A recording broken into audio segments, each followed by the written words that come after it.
2nd Lieutenant Erving L. Peterson led a 7-man reconnaissance patrol along the coastal road out ahead of the 158th Infantry's main column. It was early in the afternoon of January 12, 1945, a warm, clear day with a fresh breeze blowing from the north. The waters of Lingayen Gulf were calm as the surf gently lapped the nearby shore.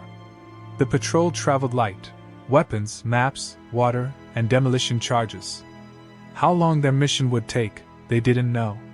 How many enemy were in the area, they weren't sure.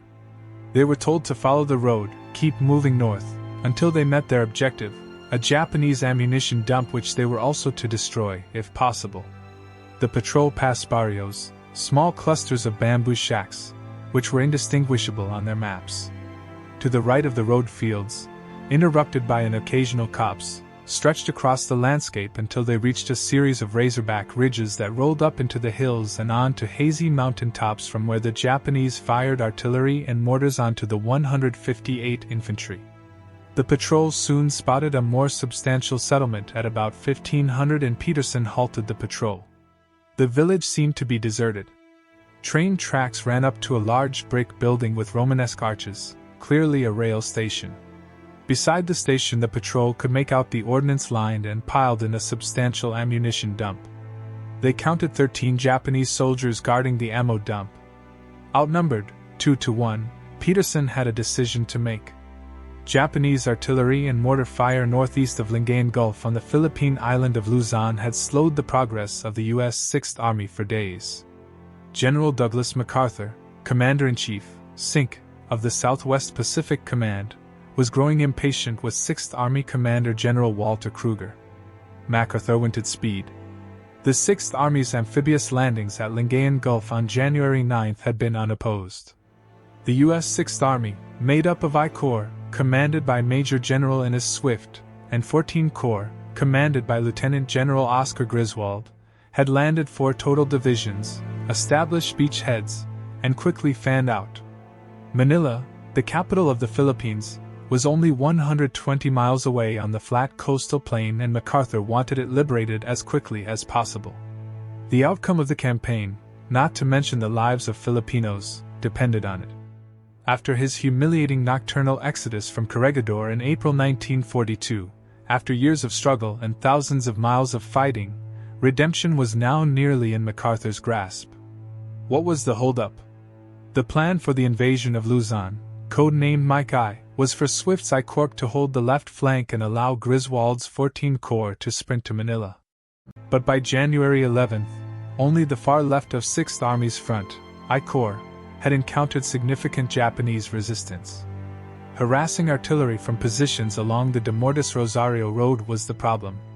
The I Corps was having a tough time with shelling, Griswold wrote in his diary. Cautious and plodding, Kruger feared a Japanese counterattack was brewing to his northeast. Swift's I Corps, Kruger reasoned, was holding a tenuous left flank that protected the entire Lingayen beachhead. Kruger wouldn't risk overextending his forces. The enemy in the northeast had to be addressed first, and MacArthur begrudgingly relented. To plug gaps in I Corps' expanding front and ensure his far left flank was covered, Kruger decided to commit his reserves. On the morning of January 11, 1945, he sent ashore the 158th Regimental Combat Team, RCT. The 158th RCT was commanded by the former Acting Secretary of War and America First isolationist, Brig General Hanford McNider. The 158th RCT comprised 3 battalions of the 158th Infantry, totaling a few thousand men, plus the 147th Field Artillery Battalion, Medical Corps and auxiliaries. Altogether, the RCT made up an independent, baby division of about 4,500 men. Peterson's infantry unit, the 158th, was a motley crew of men from 39 different states, including Native Americans and Mexican Americans. They were known as Bushmasters, after a deadly pit viper of Panama's jungles where the original outfit had trained in 1942. Machete-wielding, judo-practicing, close-quarters aficionados, the Bushmasters were Uncle Sam's jungle warriors. The 158th RCT's strategic objective was to clear the Demortis-Rosario road leading east from Demortis to the junction of Highways 3 and 11. Meeting this objective would provide I Corps with easy access to the Japanese summer capital of Baguio, where Japanese General Tomoyuki Yamashita, commander of Japanese forces in the Philippines, had established his headquarters.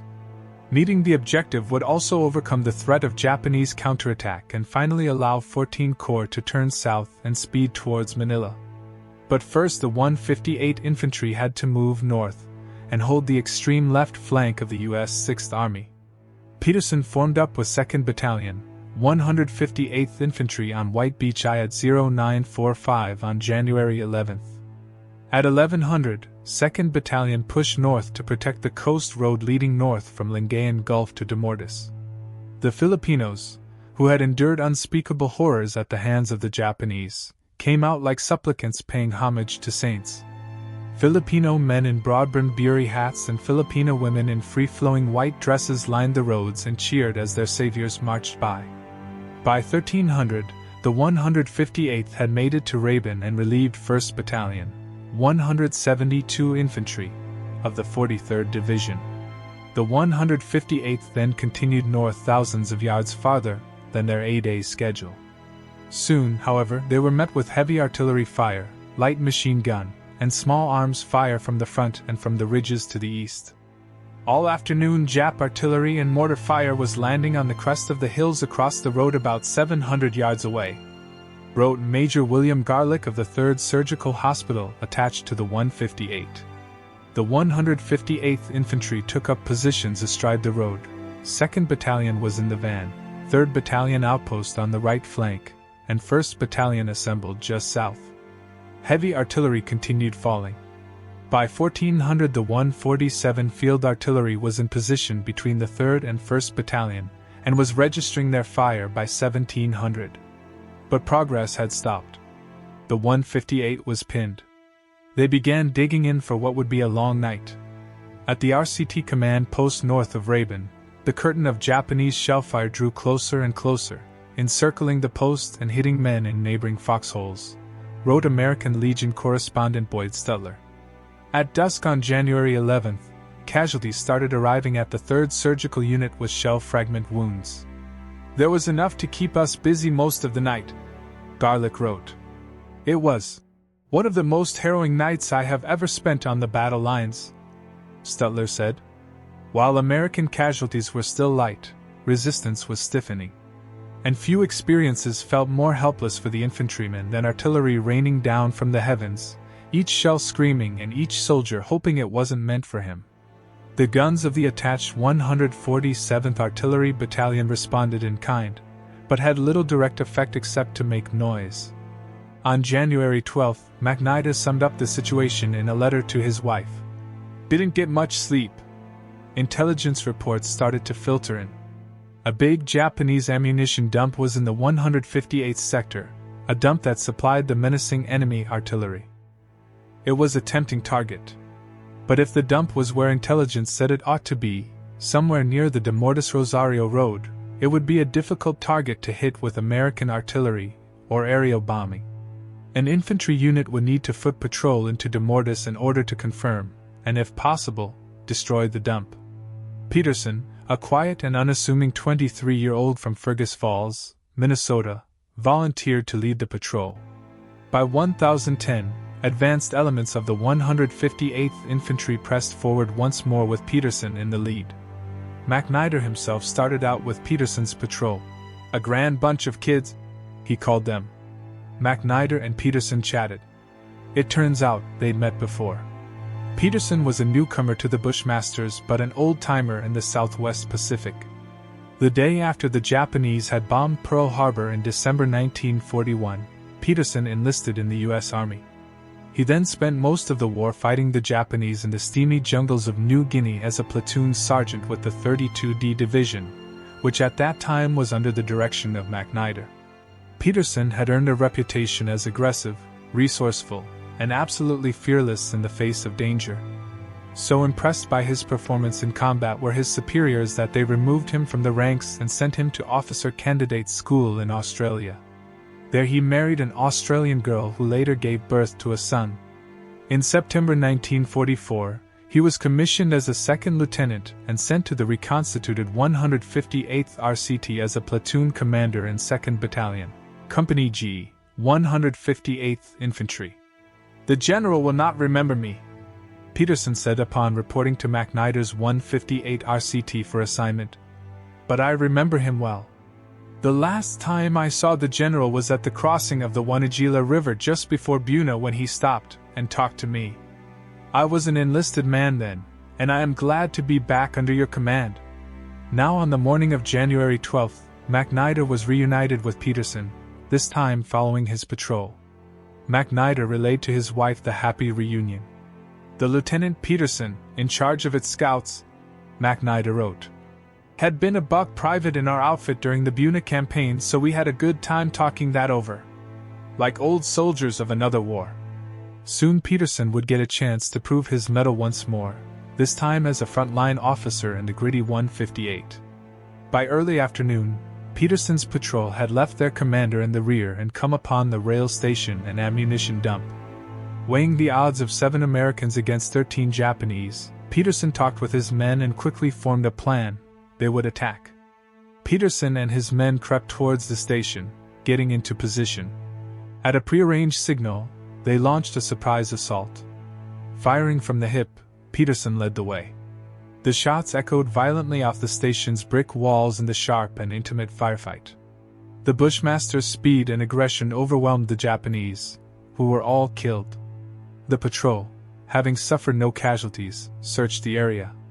They captured 4 light artillery pieces, a .50 caliber machine gun, and 5 50mm mortars. Next the engineers went to work. They placed the demolition charges around the ordnance, and set the timed fuses. They were about a mile down the road when the charges detonated.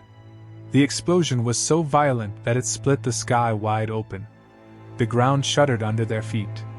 Dirt and debris started dropping down around their heads. Peterson's advanced patrol had destroyed 150 tons of enemy ammunition. The mortis was secured by late afternoon. But blowing up a single ammunition dump didn't stop the Japanese shelling. Now the real fighting would begin. The 158th RCT would turn east towards its main objective, clearing the De Mortis Rosario Road. The campaign would be costly. To get to Baguio, the Bushmasters would have to traverse miles of lush valleys and narrow mountain passes along a route where the Japanese had years to prepare defenses. Entrenched in the hills above the road, in meticulously crafted tunnels and pillboxes, they unleashed defilating artillery, mortar, and machine gun fire down onto the 158. Moving directly up that highway through the valley was an invitation to be killed, wrote Captain Harold Braun, Company B, 1st Battalion, 158th Infantry. With his Bushmaster buddies, Peterson's G Company would have to clear the defenses above the road, one bloody hill at a time. 3 days after taking De Mortis, on January 15th, MacNider was ranging along the front monitoring the progress of his baby division. When he returned to the 158 RCT headquarters, he received news that MacArthur was on the road up to meet him. It was the Sync's first visit to the front. MacArthur pulled up in his jeep, climbed out covered in dust, taking it all in. MacNider showed the Sync and his retinue around and MacArthur was pleased. MacNider's outfit was in some of the hottest fighting in the Philippines, and was taking it to the enemy. The Sync had also heard about the kid from Minnesota. The initiative, the decisiveness, the speed, it was the kind of stuff that MacArthur was looking for. The Sync asked for the Peterson kid. MacNider sent word to pull him off a nearby hill. At the regimental headquarters, MacNider, Swift, and Major General Leonard F. Wing, commander of the 43rd Division, were awaiting Peterson, along with MacArthur himself. All that brass must have made quite an impression on the small-town kid. The Sync approached Peterson and awarded him the Distinguished Service Cross. The Fergus Falls boy with the fetching smile was awarded the second highest honor in the U.S. military, behind only the Congressional Medal of Honor. Then MacArthur hopped back into his jeep and zipped off in a cloud of dust, and Peterson returned to his unit to fight on. 2 weeks later, the 158th Infantry was engaged in heavy fighting along the De Mortis Rosario Road north of Cataguintingan, in an area that became known as Two-Gun Valley.